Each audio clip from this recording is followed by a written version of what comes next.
ये तो सवाल ही नहीं था। ऑनरेबल चीफ मिनिस्टर साहब ने क्लियर कट वाजे करके बताया कि डिप्टी चीफ मिनिस्टर वहां जाना चाहते थे और वहां पर लोग उसे मिलना चाहे, उनको अलाउ नहीं किया गया। सुनिए मेरी बात, सवाल इतना था कि ऐसा कौन सा प्रोरोगेटिव है कि डिप्टी चीफ मिनिस्टर को अलाउ नहीं किया गया, एलओपी को अलाउ किया गया, ये चीफ मिनिस्टर साहब का कहना था, उसका जवाब नहीं दिया। बनी के member assembly doctor Rajeshwar Singh ने कठुआ अस्पताल में उनके ऊपर होने वाले मुबैना हमले पर तशवीश का इजहार किया। उन्होंने कहा कि जिन बेगुनाहों का कत्ल हुआ वो उनके रिश्तेदार थे। सिंह ने कहा कि अस्पताल पहुंचने पर चंद गुंडों ने उन पर हमला किया और उन्हें अहलखाना से मिलने से रोक दिया। उन्होंने मुजरिमों को गिरफ्तार करने की मांग की और कठुआ कत्ल और उन पर हमले की मुनासबत से तहकीकात का मुतालबा किया। बीजेपी ने सिंह की इल्जाम की तरदीद की। उन्होंने कहा कि मुतासरीन राजेश्वर सिंह के रिश्तेदार नहीं हैं और वो सिर्फ मरने वालों पर सियासत कर रहे हैं। कठुआ कत्ल पर असेंबली में फिर हंगामा हुआ। इरफान हफीज लोन ने कठुआ कत्ल पर बहस का मुतालबा किया। दोनों तरफ के अरकान ने खड़े होकर हंगामा खड़ा किया। लोन ने कागजात लहराए। इससे पहले मेरा कोई सियासी यहाँ पे जितने इंसिडेंट हुए, क्या मैंने उसके मसले यहाँ पे नहीं उठाए? अगर मैंने मक्खन दीन का मसला उठाया तो हमारे बिलावर में जो हत्याएं हुई मैंने उनका मसला भी उठाया। हमारे वहां 5 जवान शहीद हुई, उसके चर्चा भी मैंने यहाँ पे की। हमारे बसोली में एक नौजवान बच्चे की डेथ हुई, मैंने उसके ऊपर भी यहाँ पे चर्चा की। और मैंने इस हाउस में बोला है कि कहा ना कहीं सिक्योरिटी की यहाँ पे नाकामी रही है। हाउस में कोई भी एक आदमी बोल दे कि मैं झूठ बोल रहा हूं, मैंने इस मुद्दों पे बात नहीं की। ठीक है साहब। उसके बाद मैं बिलावर गया, मैं हॉस्पिटल में खड़ा था वहां पे। इतनी देर में कुछ लोग आते हैं, मैं ये नहीं बोलना चाहता वो किसने भेजे, क्यों आए, किस पार्टी से, वो खुद इन्वेस्टिगेशन करेंगे, पुलिस इंक्वायरी करेगा वो कौन है। क्या मुझे उन लोगों से मिलने का अधिकार नहीं था? वो मेरे रिलेटिव नहीं भी होते तो भी क्या मैं वहां नहीं जा सकता था? और वहां पे बोला जाता है तुम बिलावर नहीं आ सकते।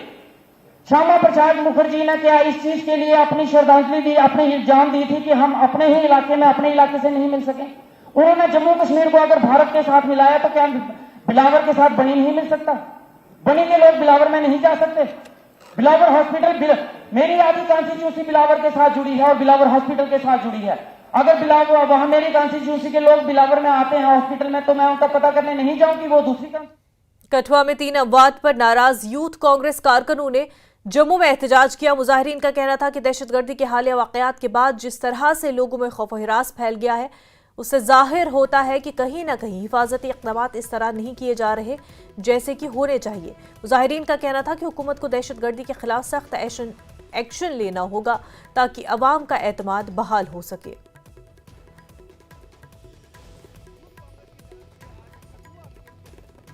पे आज प्रोटेस्ट किया गया है। कठुआ में जिस तरह से किलिंग्स हुई हैं, क्या कहेंगे?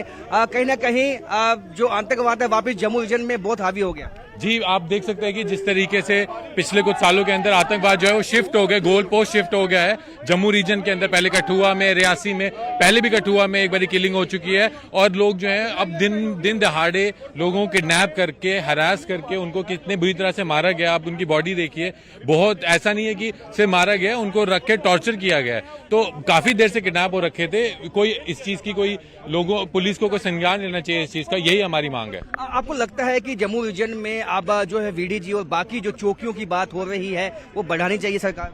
बिल्कुल बढ़ानी चाहिए। आप देखिए, सबसे पहले चिट्टा हमारे जम्मू के अंदर कहीं इसका नामो निशान नहीं था, बहुत बढ़ गया है। आप आम लोगों से पूछे कितना ज्यादा उसके अंदर बढ़ोतरी हो गई है। दूसरा, चोरियां, डकैती, मतलब मर्डर इतने ज्यादा ये बढ़ चुके हैं, स्पेशली रिंग रोड के अराउंड लोग अपने घरों के अंदर छोड़ के नहीं जाते, लोग ताले डबल लगाने लग गए, जहां जम्मू एक ऐसा रीजन था जहां पे क्राइम रेट बहुत कम था।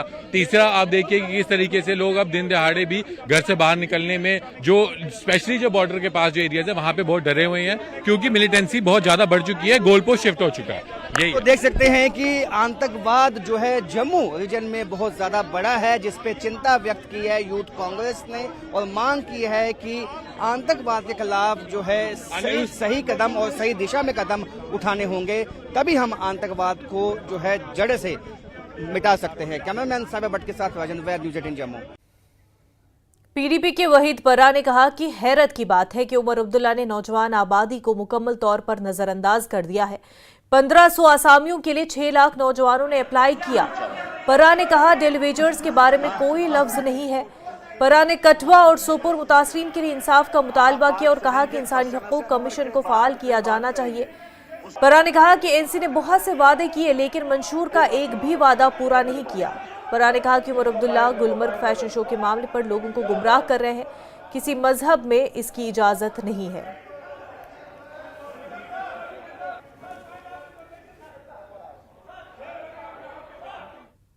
We'll want a fair, transparent probe so that details will come and जो भी involved है, जो भी कातिल है, उनको सजा मिलनी चाहिए। I think there are attempts being made to humiliate us और कोशिश की जा रही है जो culturally चीजें acceptable नहीं है, ना जम्मू में ना कश्मीर में।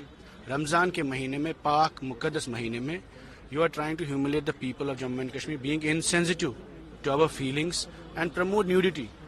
ऐसा फैशन शो जो दिल्ली बॉम्बे में भी इजाजत नहीं है, तो इससे क्या मैसेज हुकूमत देना चाहती है, वहां उनको परमिशन किसने दी है? Those officers should be sacked and terminated. PHE United